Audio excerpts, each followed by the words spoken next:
क्या आपको पता है कि जॉर्जिया टेक के साइंटिस्ट्स एक ऐसे वॉच को रिलीज किए हैं, एक ऐसे घड़ी को रिलीज किए हैं जिसमें पावर जो है वो हैंड मूवमेंट से आता है। पावर पहला सनलाइट से आता है यानी सूरज से आता है और दूसरा हैंड मूवमेंट से आता है। मीन्स जब ये घड़ी पब्लिक में रिलीज होगी तब अगर हम लोग इसको पहनेंगे तो नॉर्मली घड़ी पहनने के बाद जो ऐसे ही वॉकिंग करते टाइम जो हैंड हिलता है, हैंड मूवमेंट, उसी से इसको पावर मिलेगा ज्यादातर टाइम। और जब ये रुका रहेगा तभी बैटरी से पावर लेगा और वो भी सनलाइट से रिचार्ज हो जाएगा। मतलब इस घड़ी में आपको बैटरी या ऐसी कोई चीज का कोई झमेला होगा ही नहीं और इसमें लाइफ टाइम तक पावर रहेगा और पावर ऑफ कभी होगा ही नहीं। फैक्ट नंबर 19, ये है केचप एंड फ्राइज प्लांट। आपने टोमेटो प्लांट देखा ही है, आपने पोटैटो प्लांट भी देखा है, बट क्या आपने पोमैटो प्लांट देखा है? पोटैटो प्लस टोमेटो, इसका निकनेम है केचप एंड फ्राइज प्लांट। और ये जो प्लांट है ये एक ही साथ टोमेटो भी देता है और पोटैटो भी देता है। ऊपर टमाटर देगा टोमेटो और नीचे पोटैटो देगा आलू, और वो भी सेम टाइम में। फैक्ट नंबर 18, कोलंबियन फॉरेस्ट में एक फूल पाया जाता है और लाइफ साइंस में इसका आप आर्टिकल देखो, इसे लोग कहते हैं डेमन ऑर्चिड यानी डेविल हेड वाला फ्लावर। क्योंकि इस फ्लावर के इस पार्ट को आप देखो ऐसा लग रहा है किसी दानव का मुंह है, कोई डेविल का चेहरा है। इस फ्लावर में लिटरली ऐसा मतलब नेचुरली बना रहता है। आपको मैंने एक बार फूल के बारे में बताया था इस नाम का, जो कि चिड़िया की तरह दिखता है, ऐसा लगता है कि चिड़िया हो, बट नेचर में ऐसे भी फूल है जिसको देखने पे लगता है कि इसमें बीच में दानव का मुंह बना हुआ है। फैक्ट नंबर 17, ज्यादातर बैट्स यानी जो चमगादड़ होते हैं वो ऐसे दिखते हैं, बट क्या आपको पता है कि एक सफेद कलर का बैट का भी प्रजाति होता है और इन्हें कहते हैं हॉन्ड्यूरन व्हाइट बैट्स, और ये कुछ ऐसे दिखते हैं, Honduran white bat. Fact number 16, Leonardo Granato, ये एक 27 साल के अर्जेंटीनियन पेंटर है और इनका पेंटिंग सच में होश उड़ा देने वाला है। ये लिटरली पेंट को अपने नाक के अंदर से लेते हैं और लेने के बाद उसको आंख से निकाल के, आंख के नीचे से ऐसे फुहारे की तरह निकाल के देन पेंटिंग बनाते हैं, बिल्कुल अपने इंस्पिरेशन जैक्सन पोलॉक की तरह, जो कि बिल्कुल कुछ ऐसा ही करते थे। फैक्ट नंबर 15, पुराने बॉलीवुड एक्टर देव आनंद के बारे में एक फैक्ट है। कहा जाता है कि देव आनंद जो है वो ब्लैक कोट में इतने अच्छे लगते थे कि लोग बिल्डिंग से कूद जाया करते थे इनका एक झलक पाने के लिए, और इसलिए कोर्ट ने इस चीज को बैन कर दिया। बट क्या ये ट्रू है? क्या उनको कोर्ट ने ब्लैक कलर का कोट पहनने से मना कर दिया? इंडिया के कोर्ट ने ऐसा किया, बट ये एक्चुअली एक र्यूमर है और इसे देव आनंद ने अपनी ऑटोबायोग्राफी रोमांसिंग विथ लाइफ में क्लियर किया। इस कोट में आप देख सकते हो उन्होंने क्या कहा कि इन्हें इस र्यूमर के बारे में पता चला था, बट ये ऐसी हंसी मजाक के लिए छोड़ दिए ताकि लोग भी हंसे कि अरे ऐसा भी हुआ था। बट अपने इस ऑटोबायोग्राफी रोमांसिंग विथ लाइफ में इन्होंने ये क्लियर किया कि ऐसा कुछ नहीं था मैन। फैक्ट नंबर 14, जब भी हम लोग सुपरमार्केट्स में जाते हैं तो आपको पता ही होगा कि म्यूजिक बजता है, एक एम्बिएंट म्यूजिक बजता है, एक नॉर्मल सा कूल सा म्यूजिक बजता है। तो क्या ये जस्ट एक नॉर्मल सी चीज है जो कि हाँ सुपरमार्केट में म्यूजिक बजती है, एक कॉमन सी बात है, बट क्या इसमें कुछ और भी ज्यादा है? तो हाँ, बहुत फायदे का बात है। असल में सुपरमार्केट्स में जो ऊपर म्यूजिक बजता है वो इंसान के दिमाग को काम करता है और इसे साइंटिफिकली हमारे बॉडी का जो स्पीड है चलने का वो स्लो हो जाता है, दिमाग काम हो जाता है और हमें नई चीजें खरीदने का मन करने लगता है, साइकोलॉजिकली स्पीकिंग, और इसलिए हम लोग ज्यादा पैसा खर्च करते हैं। एंड अगर कंपेयर करें नॉन म्यूजिक टाइम को म्यूजिक टाइम के साथ तो रियली में सेल्स वॉल्यूम एंड मनी पे असर पड़ता है और उनका फायदा होता है, इसीलिए म्यूजिक वो लोग ऑन रखते हैं। फैक्ट नंबर 13, जस्टिन ओ स्मिथ, ये जो है इन्होंने स्मिथ इंडेक्स को निकाला था। मतलब अगर कोई कीड़ा आपको काट दे तो जो दर्द का पेन लेवल होता है वो कैसे मापे, तो इन्होंने उसी इंडेक्स को पहली बार निकाला था क्योंकि ये एक एंटोमोलॉजिस्ट है पूरे जिंदगी से, मतलब शुरू से कीड़े मकोड़े मक्खी इन सब चीजों पे इन्होंने रिसर्च करते आया है। तो सबसे मेन बात है कि इन्होंने इसी इंडेक्स को बनाने के लिए इन्होंने अपने आप को कटवाया है। अपने पर्सनल एक्सपीरियंस से इन्होंने इंडेक्स को बनाया है और करीब 78 से भी ज्यादा बीज, एंड्स, ऐसी चीजों से इन्होंने अपने आप को कटवाया है, तब जाके इन्होंने ये किताब लास्ट में निकाला। That's really crazy. और outsideonline.com पे आप इनका ये आर्टिकल भी देख सकते हो कि कैसे एक साइंटिस्ट ने अपने पर्सनल एक्सपीरियंस को यूज करके ऐसा इंडेक्स निकाला, मतलब जानबूझ के कटवा के इंडेक्स निकाला। और ये भी फेमस है स्मिथ स्टिंग पेन इंडेक्स के नाम पे। फैक्ट नंबर 12, बुद्ध भगवान के जो ये ऊपर ये ऐसा रहता है, बहुत लोगों को लगता है कि ये उनका नॉर्मल हेयर है, उनका बाल है, बट असल में ये स्नेल्स है। पता है, ये छोटे छोटे स्नेल्स है। कहानी के मुताबिक जब ये नॉन स्टॉप मेडिटेशन कर रहे थे तब एक स्नेल ने इनके बॉडी पे चढ़ के उस जगह पे आया ताकि जो हीट है, गर्मी,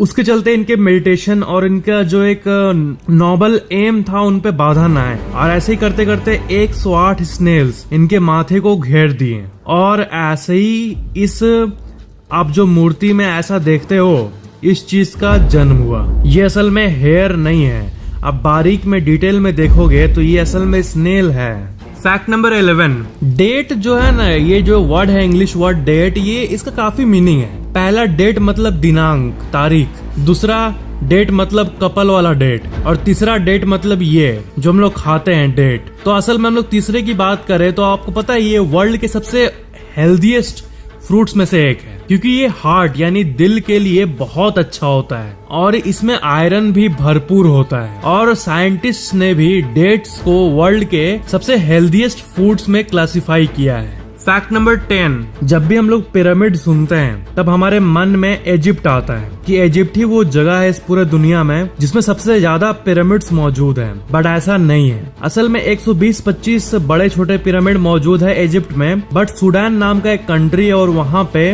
225 पिरामिड्स मौजूद है और ये टेक्निकली वर्ल्ड का सबसे ज्यादा पिरामिड वाला कंट्री है। नियरली ट्वाइस, इजिप्ट के पिरामिड से नियरली ट्वाइस है। फैक्ट नंबर 9, फोर्ड ऑरोरा 2, ये कार थी 1969 की और इसका जो इंटीरियर है वो ऐसा है जैसा आज तक भी नहीं बना। आप देख सकते हो कि इस कार का इंटीरियर जो है ये कितना अमेजिंग है, मतलब एक बिल्कुल सोफे की तरह है और लिटरली ऐसा फिर से किसी कार में नहीं हुआ जिस तरह ये फोर्ड ऑरोरा 2 में 1969 के ही टाइम में था। फैक्ट नंबर 8, रेडिट में इस इमेज को पोस्ट किया गया था और ये देखने पे ऐसा लगता है कि दो पेड़ आपस में ऐसे गले मिल रहे हैं, हग कर रहे हैं, है ना।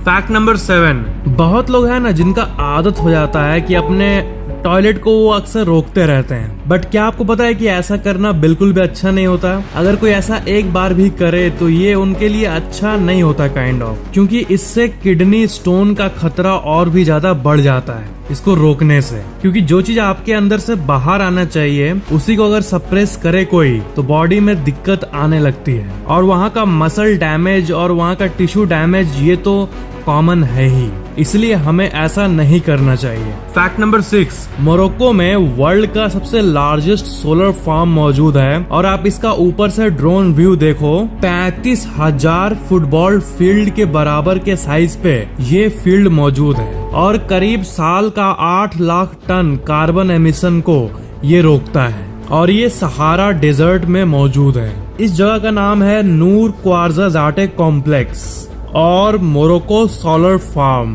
फैक्ट नंबर 5, क्या आपको पता है कि वर्ल्ड का सबसे पहला स्पेस होटल साल 2027 में जाके ओपन होने वाला है, वॉयजर स्टेशन नाम का ये होटल, और ये बिल्कुल कमर्शियल होटल होने वाला है। ऑर्बिटल असेंबली कॉरपोरेशन इसको खोल रही है और ये लॉन्च होने वाला है 2027 में। और सबसे अमेजिंग बात है कि सिर्फ मतलब ऐसा नहीं कि एस्ट्रोनॉट्स इसमें रहेंगे, बल्कि धरती का कोई भी इंसान बुक करके इस होटल में जा सकता है और फिर वो सेफली रिटर्न कर सकता है स्पेसशिप के थ्रू। मतलब नॉर्मली होटल से हम लोग मस्त व्यू का बात करते हैं, दूर दिखता है, अरे वहाँ पहाड़ दिख रहा है, नदी दिख रहा है, बट इस होटल में से कोई उठेगा सो के फिर देखेगा बाहर तो पूरा धरती दिख रहा होगा और वो ऐसे ऐसे अंगड़ाई लेते हुए पूरे धरती को देखेगा एक शीशे के थ्रू।